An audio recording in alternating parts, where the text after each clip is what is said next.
अस्सलामुअलैकुम। आज हमारा सेकेंड ईयर का फ़र्स्ट लेक्चर है। फ़र्स्ट लेक्चर में मैं आप लोगों को बताऊंगी सबसे पहले सेकेंड ईयर के जो अपकमिंग पेपर पैटर्न आ रहा है स्मार्ट सिलेबस के हवाले से। तो इसमें सबसे पहले हमारा सबको पता होता है, सबसे पहला क्वेश्चन होता है ऑब्जेक्टिव पार्ट। ऑब्जेक्टिव पार्ट में क्या होते हैं? MCQs। इसमें होंगे 20 MCQs होंगे पार्ट 1 के। पार्ट 1 में 20 MCQs की डिवीज़न आगे कैसे होगी? A, B, C और D, E, यानी 5 हिस्सों में हमने क्वेश्चन नंबर 1 यानी ऑब्जेक्टिव पार्ट को आगे डिवाइड किया हुआ है। कैसे? ए पार्ट में कौन से MCQs होंगे? बुक 2 होगी जो हमारी मॉडर्न प्रोज की, उसके में से आएंगे 3 सैनोनिम्स। सैनोनिम्स का पता है क्या होते हैं? सैनोनिम मुतरादिफ। मुतरादिफ किसे कहते हैं? Word to word meanings. अच्छा, इसमें से आगे 3 सैनोनिम्स फिर आ जाएंगी बुक 2 का पार्ट 2 हीरोज़। बुक 1 ही है 2, लेकिन उसका एक पार्ट 1 है प्रोज का, सेकंड पार्ट है हीरोज़ का। उसमें से कितने आएंगे? 3 सैनोनिम्स ही आएंगे। यानी आपका फोकस किस पे ज़्यादा होना चाहिए? वर्ड टू वर्ड मीनिंग्स पे। उसके बाद हमारे पास सी पार्ट आ गया मिस्टर चिप्स। हमारे पास जो नावल है, हमारी 3rd बुक जो है वो मिस्टर चिप्स नावल की है। उसमें से भी हमारे पास आएंगे 4 सैनोनिम्स। उसके बाद है D option, choose the correct preposition. सबसे ज़्यादा मार्क्स 5 मार्क्स हमारे MCQs में से आएंगे प्रेपोजिशन। प्रेपोजिशन क्या होती है? हरूफ होते हैं जो दो मतलब इसम और फेल को मिलाने का काम करते हैं वो। उसमें से कितने आएंगे? 5 MCQs। वो कौन से होते हैं? इन, ऑन, एट, ये सारी प्रेपोजिशंस होती हैं। ई पार्ट है, वो क्या है? Correct the sentence according to grammar.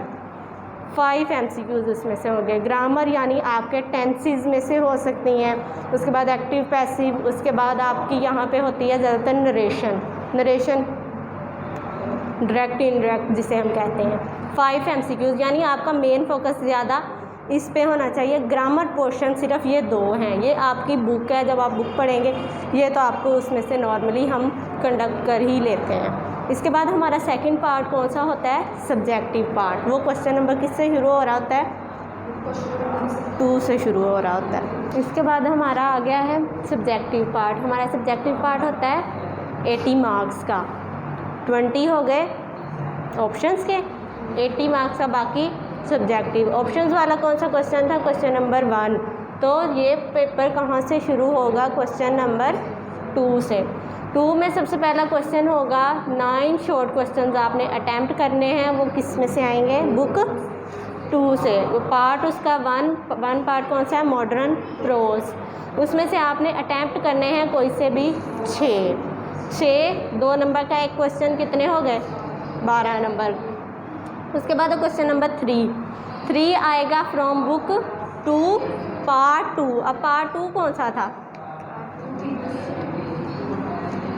Heroes का पार्ट 2। उसमें से आपने सिर्फ लिखनी है 3 से 5 लाइंस। वो क्वेश्चन के हिसाब से होंगी। उन्होंने डिटेल मांगी होगी तो आपने डिटेल, नहीं तो टू द पॉइंट आंसर देना है। उसके भी हमारे पास कितने मार्क्स होंगे?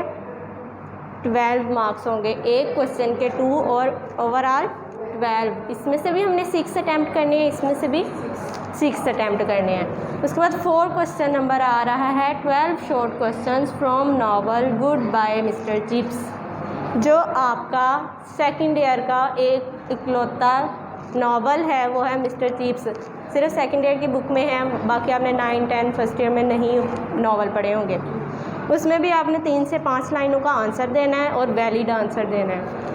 उसमें से हमने कितने अटैम्प्ट करने हैं? 8। इसमें से भी 6 करने थे, इसमें से भी 6, लेकिन इसमें सबसे ज़्यादा है।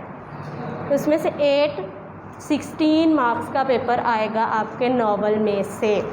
इसके अलावा आगे भी आएगा, लेकिन जो आपके शॉर्ट क्वेश्चंस हैं वो 16 नंबर के, यानी 8 क्वेश्चन आपने अटैम्प्ट करके आने हैं। और ये सारा आपके क्वेश्चंस अगर आप अच्छे से हल कर लेते हैं तो मोस्टली आप पास होने के काबिल हो जाते हैं। इसके बाद क्वेश्चन नंबर 5 हम देख लेते हैं। 5 में क्या है? सबसे पहले हमें 4 एसेज दिए जाएंगे। 4 टॉपिक होंगे A, B, C, D। उसमें आपको ऐसे दिए होंगे जैसे क्रिकेट मैच हो गया, my village, women education, technical education, ये सारे काफ़ी ऐसेज होंगे। उनमें से कोई से भी आपको 4 दिए जाएंगे। आपने कम से कम 300 से 400 वर्ड्स लिख के आने हैं, यानी आपके पेजेस मैक्सिमम हो 3 से 4, इससे अबव हो जाए, इससे बिलो ना हो। कितने मार्क्स का है ये? 15 मार्क्स का, सबसे ज़्यादा मार्क्स। इसमें आपने ज़्यादा से ज़्यादा कोटेशंस ऐड करनी है। उसके बाद आपके कोई और हीरोज़ के जो कोट्स होते हैं वो वाले ऐड करने होते हैं, ताकि आपको मैक्सिमम अगर 10 मार्क्स भी इसमें से मिल जाते हैं, बहुत हैं आपके, मतलब आप अगर आप अच्छे से तैयार कर लें। क्वेश्चन नंबर 6 में आते हैं 5 ईडियम्स, 3 फ्रेजर वर्ब्स। ईडियम्स और फ्रेजर वर्ब्स आपके पास आएंगे इकट्ठे। उसमें से आपने अटैम्प्ट करने हैं कोई से भी 5। उसमें आपने लिखने हैं, उसका मीनिंग लिखना है उर्दू में और सेंटेंस बनाना है। उसके आपको मिलेंगे 1 के 2 मार्क। ये आपको मिक्स आएंगे, उन्होंने अलग अलग नहीं देने कि ये आपके 5 ईडियम्स हैं, ये 3 फ्रेजर वर्ब्स हैं। उन्होंने ऊपर लिखा होना है क्वेश्चन सिंपल कि ये आपने अटैम्प्ट करना है या मेक सेंटेंसेस, ऐसे क्वेश्चन होगा। उसमें से आपको उन्होंने 8 लिख देने हैं। जैसे क्वेश्चंस होंगे आपके 8 क्वेश्चंस हैं, उसमें से आपने 6 अटैम्प्ट करने होंगे। इसी तरह ये 8 आपको दे देंगे, उसमें से 3 फ्रेजर वर्ब होंगे, 5 ईडियम्स होंगे। उसमें से आपने कोई से भी 5 जो आपको ईजी लग रहे हैं आपने वो अटैम्प्ट कर लेने हैं, और एक सोच समझ के अटैम्प्ट करना है जिसका आपको मीनिंग भी आता हो और सेंटेंस भी आता हो, इसलिए आपको 2 मार्क्स मिलेंगे। और 5 के 2 मार्क्स यानी 10। इसके बाद आ जाएगी ट्रांसलेशन करनी है। उर्दू पैराग्राफ आपको दिया जाएगा उसकी इंग्लिश में, या आप लोगों ने लिखना है right paragraph on given topic in English. और या तो अब मोस्टली हम जो कर रहे होते हैं वो पैराग्राफ कर रहे होते हैं। ये 10 मार्क्स का आएगा आपके पास। तो आपने क्या करना है, 5 का ये होगा, 5 का ही ये होगा, मतलब इस हिसाब से। तो आपने क्या करना है, अटैम्प्ट ट्रांसलेशन हम मोस्टली कर ही रहे होते हैं। 5 मार्क्स का है, ये दोनों चीज़ें 5 मार्क्स की हैं। मतलब आप चाहे ये अटैम्प्ट कर लें, और का मतलब होता है या ये अटैम्प्ट कर लें या ये अटैम्प्ट कर लें। तो आपने क्या करना है, ट्रांसलेशन पैराग्राफ्स होते हैं, आपकी ग्रामर बुक्स आपको जो लगवाई जाएंगी इंशाल्लाह, उनके ऊपर आपको बेस्ट मटेरियल प्रोवाइड कर दिया जाता है, जिससे आप इजीली वहाँ पे अटैम्प्ट कर सकते हैं। मज़ीद आप पास पेपर अच्छे से कर लें, उसमें से भी आ जाता है। ये हो गया आपका यहाँ तक 80 मार्क्स का पेपर कंप्लीट। शुरू से लेकर यहाँ तक हमने 20 MCQs देखे, वो कहाँ से आने थे, कैसे आने थे। क्वेश्चन नंबर 2 क्या था, मॉडर्न प्रोज में से क्वेश्चन आने थे 8, आपने 6 अटैम्प्ट, 9 आने हैं, 6 अटैम्प्ट करने हैं। क्वेश्चन नंबर 3 था ऐसे ही, क्वेश्चन नंबर 4, क्वेश्चन नंबर 5 ऐसे है। और ये वाली चीज़ें जो सारी आपने लिख के आनी है, इसमें से कोई चीज़ ऐसी नहीं है जो आप नहीं भी आती फिर भी अटैम्प्ट करके आनी है। अच्छा, अगर आपको पासिंग मार्क्स चाहिए तो आपने सबसे पहले क्या करना है, चैप्टर 6 तैयार करने हैं मॉडर्न प्रोज में से। कितने चैप्टर तैयार करने हैं, फर्स्ट 6। ये आप अच्छे से तैयार करेंगे। आप सिर्फ इसकी एक्सरसाइज ही तैयार नहीं करेंगे, आप ज़ाहिर बात है आप लोगों को ट्रांसलेशन नहीं आ रही पेपर में, लेकिन आप एक दफ़ा चैप्टर को फुल्ली रीड करेंगे, हम इंशाल्लाह रीड करवाएंगे, तो उसमें से भी आपने क्वेश्चन अटैम्प्ट करने हैं, जैसे भी आएँ या आपको आने चाहिए। उसके बाद आता है क्वेश्चन पहले 3 हीरोज़, पहले 3 आपके जो हीरो हैं वो मेन हैं, वो आप रेडी कर लेंगे तो आप क्वेश्चन नंबर 3 अटैम्प्ट करने के काबिल हो जाएंगे। उसके बाद है मिस्टर चिप्स। चिप्स तो एक नावल है। नावल जब हम रीड करना शुरू होते हैं तो वो इंटरेस्ट के साथ साथ वो चैप्टर सारे ही हम रीड कर लेंगे, लेकिन जो इम्पोर्टेंट चैप्टर्स हैं 1, 2, 3, 4, 6, 9 और 11 और 13 है, ये आप कर लेंगे तो आपका पेपर जो है वो अटैम्प्ट ईजीली हो जाएगा। इसके बाद आपने जब क्वेश्चन अटैम्प्ट करना है, आपने क्वेश्चन नंबर लिखा। क्वेश्चन अगर आप अटैम्प्ट कर रहे हैं क्वेश्चन नंबर 2 का, आपने सबसे पहले देखना है कि आपको सबसे ज़्यादा इजी क्या लग रहा है, कौन सा क्वेश्चन।